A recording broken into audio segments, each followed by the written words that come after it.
Assalamualaikum warahmatullahi wabarakatuh. Selamat pagi, salam sejahtera untuk kita semua. Untuk kali ini, pada video kali ini penjelasannya adalah terkait classroom action research atau penelitian tindakan kelas. Oke,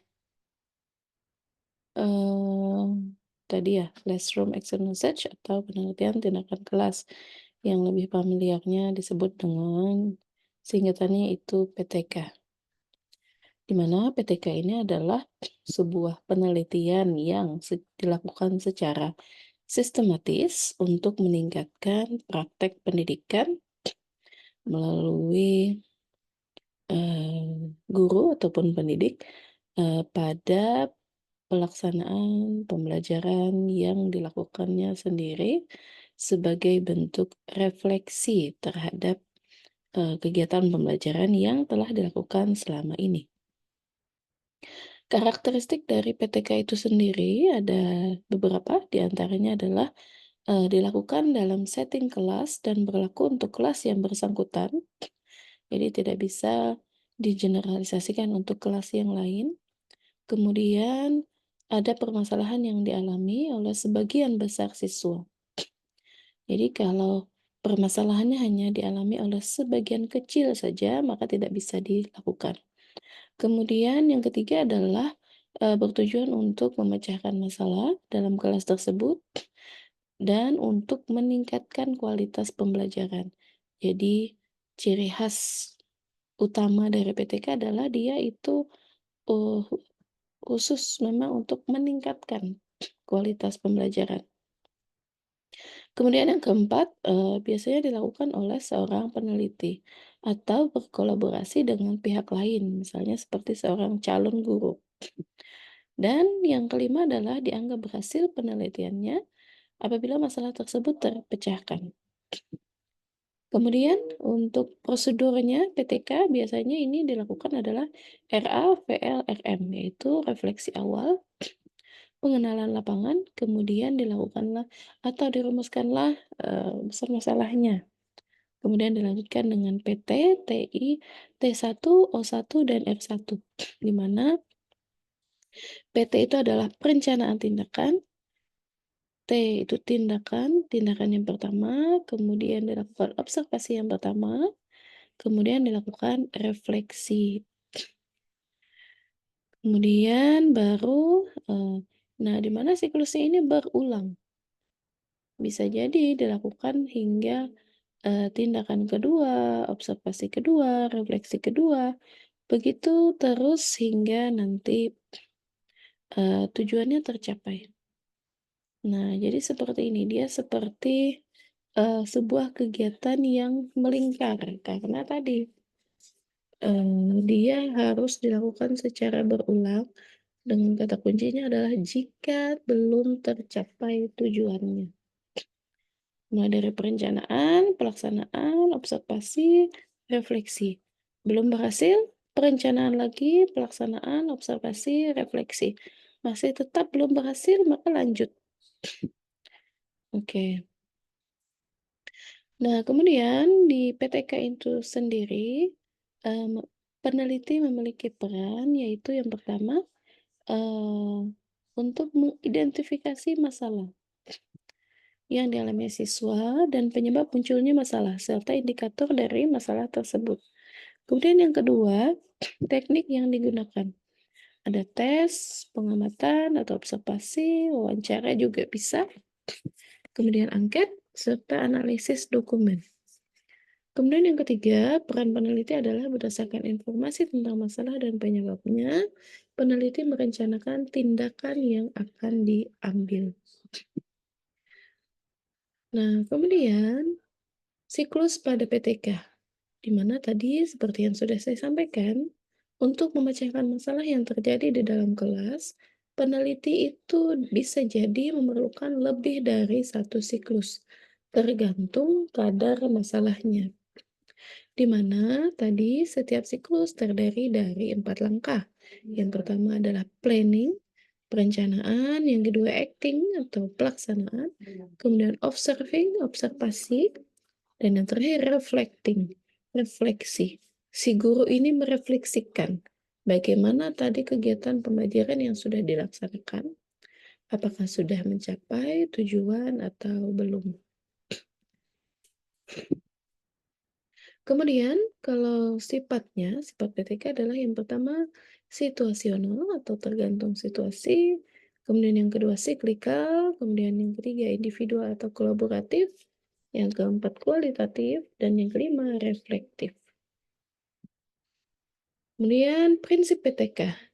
PTK dapat menjadi bagian dari professional development atau suatu proyek sebagai bagian dari pengembangan profesi, di mana PTK itu dilakukan secara terus-menerus, tidak ada akhirnya, dan melekat dengan tugas keseharian sebagai guru. Nah, itulah sebabnya kenapa calon guru juga penting untuk belajar tentang metode penelitian PTK ini. Nah, oleh karena itu, pelaksanaan PTK tidak boleh mengganggu tugas utama guru sebagai pendidik. Justru harus sebaliknya, sehingga memang dapat diterapkan pada sehari-hari kegiatan pembelajarannya.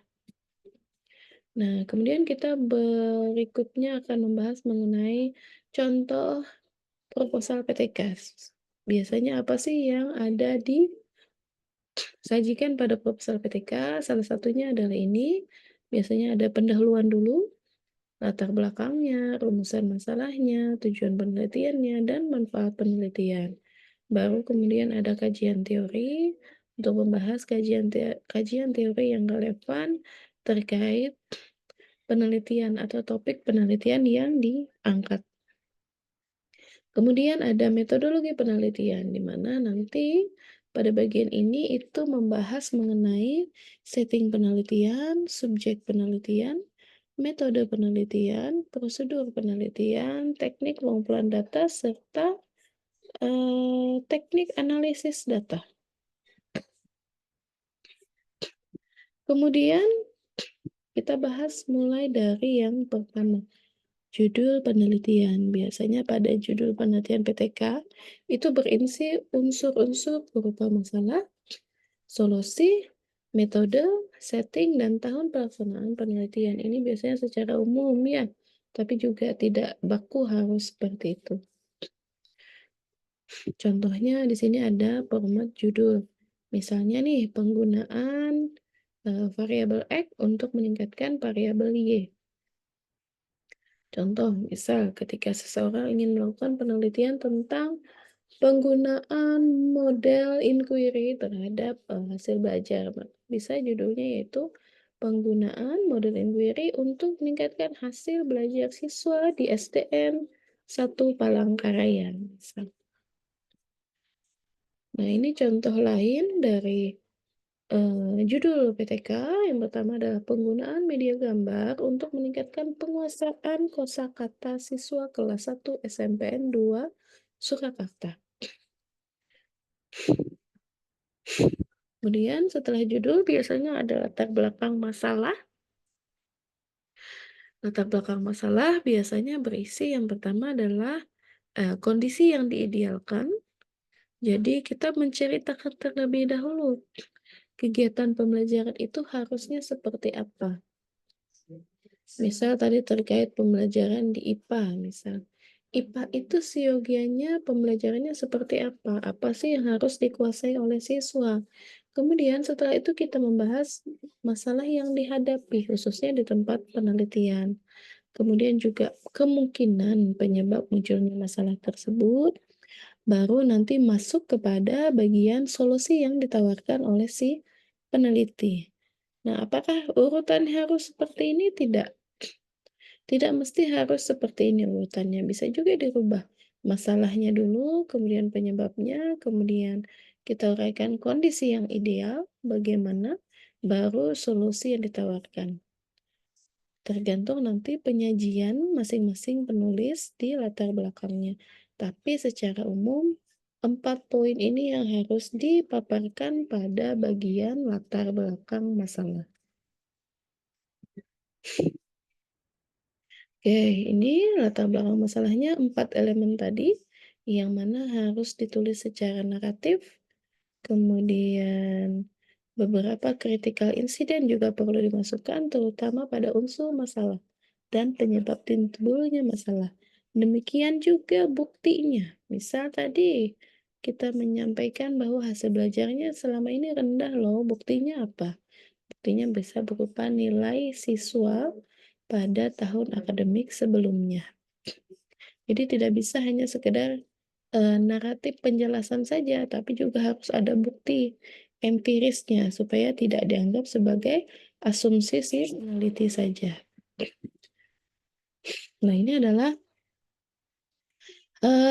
contoh dari rumusan latar belakang masalah. Misalnya seperti ini, yang pertama ada penguasaan kosakata penguasaan kosakata sangat penting bagi seseorang untuk dapat berkomunikasi dengan baik.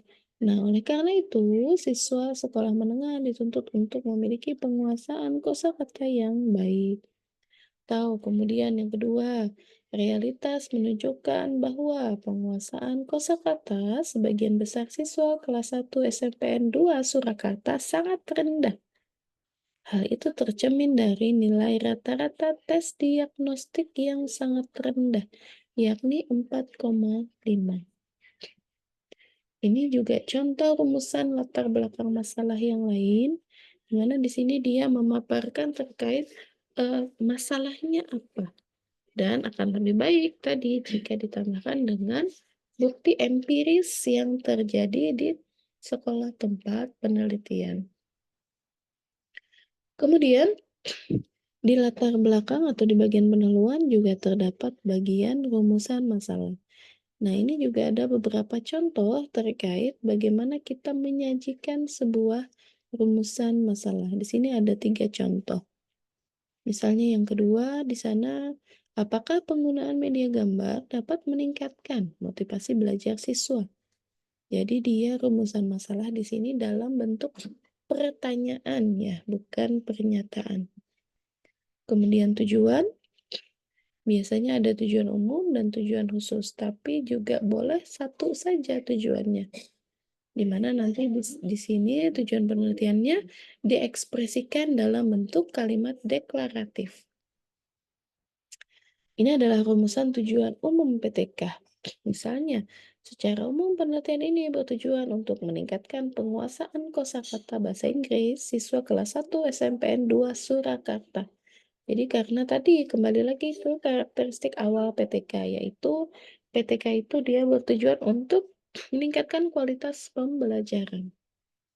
Makanya di sini kuncinya kenapa dia siklusnya berulang. Karena kalau dia tidak meningkat, tidak tercapai, maka tidak boleh dihentikan siklus PTK-nya. Tapi kalau dia sudah tercapai, maka boleh berhenti melaksanakan siklus PTK-nya. Oke, ini kalau tadi ada rumusan masalah, mohon maaf, rumusan tujuan khusus. Kalau tadi tujuan umum, sekarang juga ada istilahnya tujuan khusus PTK. Kemudian manfaat ini biasanya berisi secara deskripsi tentang manfaatnya. Seperti manfaatnya untuk guru, siswa, sekolah, peneliti lain, dan pengambil kebijakan. Nah, ini ada beberapa contoh manfaat penelitian. Tinggal nanti diuraikan bagi guru manfaatnya apa, bagi sekolah manfaatnya apa, dan seterusnya. Kemudian juga proposal PTK itu berisi tentang deskripsi teoretis, di mana bagian ini mengemukakan deskripsi teoritis konsep kunci yang terdapat pada judul atau rumusan masalah, di mana prosedurnya yang pertama adalah memilih sumber-sumber teori yang relevan. Kemudian yang kedua, mendeskripsikan hakikat dari masing-masing teori.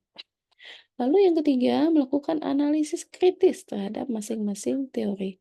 Kemudian yang keempat, melakukan analisis komparatif berdasarkan hasil analisis kritis.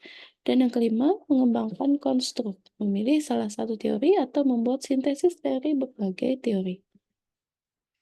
Contohnya, ini adalah contoh offline dari deskripsi teoritis, di mana ini nanti disesuaikan dengan penelitian kalian. Karena di sini tadi contohnya tentang media gambar dan penguasaan kosakata, maka di sini outline deskripsi teoritisnya adalah terkait media gambar dan kosakata. Selanjutnya ada kerangka berpikir. Bila bagian deskripsi teori difokuskan pada kajian tentang hakikat masing-masing variabel, bagian berpikir itu berisi tentang uraian logis tentang hubungan antar variabel. Pertanyaan yang harus dijawab, misal bagaimana variabel X dapat meningkatkan variabel Y, maka untuk memperkuat argumennya, peneliti dapat mengutip hasil penelitian terdahulu yang relevan dengan diakhiri dengan suatu asumsi atau prediksi. Kemudian juga ada hipotesis tindakan berupa pernyataan bahwa solusi yang ditawarkan benar-benar dapat menyelesaikan masalah. Hipotesis dugaan awal. Ini adalah contoh hipotesis tindakannya. Kemudian ada setting penelitian, biasanya ini berupa informasi tentang tempat penelitian serta waktu penelitian. Ada juga subjek penelitian yang menguraikan tentang nama kelas, jumlah siswa, kondisi psikologi siswa, kondisi sosiologi siswa, serta kedudukan peneliti pada PTK. Kemudian juga metode penelitian berisi tentang uraian mengenai metodenya, yaitu PTK, konsepnya, rancangannya, serta juga ada juga yang menjelaskan tentang alasan penggunaan PTK. Nah, ini adalah contoh rumusan metode penelitian. Jadi ini lagi-lagi berupa contoh. Kemudian tadi ini adalah prosedur penelitian. Prosedur penelitian biasanya diawali dengan tadi refleksi awal, kemudian analisis fenomena awal, baru nanti perencanaan tindakan, pelaksanaan tindakan, observasi atau pengamatan hasil tindakan, lalu refleksi. Kemudian perencanaan ulang kalau belum tercapai. Ini adalah contohnya rumusan prosedur penelitian, perencanaan tindakan, pelaksanaan tindakan, kemudian observasinya, dan refleksi. Kemudian ada teknik pengumpulan datanya. Jadi kalau PTK itu dia arahnya pengumpulan data secara kuanti dan kuali. Dengan teknik pengumpulan datanya ada tes, pengamatan, wawancara, analisis dokumen, serta focus group discussion. Ini adalah contoh rumusan teknik pengumpulan data. Ada jenis data, di sini diuraikan data kuanti dan kuali. Data kuantinya berupa nilai tes, sedangkan data kualinya berupa informasi terhadap keefektifan pembelajaran. Bisa berupa mewawancara guru ataupun siswa. Teknik pengumpulan data, di sini ada data kuanti dengan nilai, kemudian data kuali informasi tadi tentang penerapan pembelajaran menggunakan observasi atau pengamatan, angket, dan wawancara. Teknik analisis data. Maka di sini uraiannya tentang nama teknik analisis datanya apa? Apakah deskriptif kualitatif ataukah deskriptif kuantitatif? Contoh rumusan teknik analisis data. Nah, di sini misalnya uraiannya adalah data yang diperoleh dianalisis dengan teknik statistik deskriptif. Prosedurnya adalah sebagai berikut. Sementara itu data kualitatif dianalisis dengan teknik apa misalnya seperti itu. Kemudian temuan penelitian. Biasanya cara kita menyajikan temuan penelitian dengan uraian seperti ini. Ini hanya contoh, tidak baku, tapi hanya sekedar contoh. Ini juga untuk contoh uraian hasil temuan penelitian. Kalau tadi pada bagian pelaksanaan, kemudian ini adalah temuan penelitian pada bagian perencanaan biasanya ya. Kemudian pada bagian pelaksanaan tindakan, contohnya seperti ini. Kemudian pada bagian pengamatan, contohnya adalah seperti ini. Kemudian pada bagian refleksi, contohnya juga adalah seperti ini. Nah, lalu yang paling penting biasanya adalah pada bagian pembahasan. Jadi pada bagian pembahasan itu tidak mengulang kembali temuan, tetapi lebih kepada kita mengemukakan temuan yang dirangkum, lalu dikemas dalam bentuk rumusan teori, berdasarkan rumusan masalah penelitian. Teori inilah yang kemudian dibahas pada bagian ini, yang pada prinsipnya merupakan theoretical justification atau teori yang dihasilkan oleh peneliti. Nah, terakhir adalah simpulan, berupa temuan-temuan penting dalam masalah penelitian. Di mana di sini lagi-lagi dia tidak mengulang data temuan, tapi, bisa menyimpulkan berdasarkan data yang diperoleh, berdasarkan kajian teori yang relevan pada saat pembahasan, maka kesimpulan apakah yang bisa diambil untuk penelitian yang sudah dilaksanakan. Oke, jadi itu tadi penjelasan terkait PTK, yang mana nanti, kita bisa harapannya kita bisa memahami terkait karakteristik serta alur atau proses pelaksanaan dari PTK. Sampai di sini dulu, terima kasih sudah menyimak. Wassalamualaikum warahmatullahi wabarakatuh.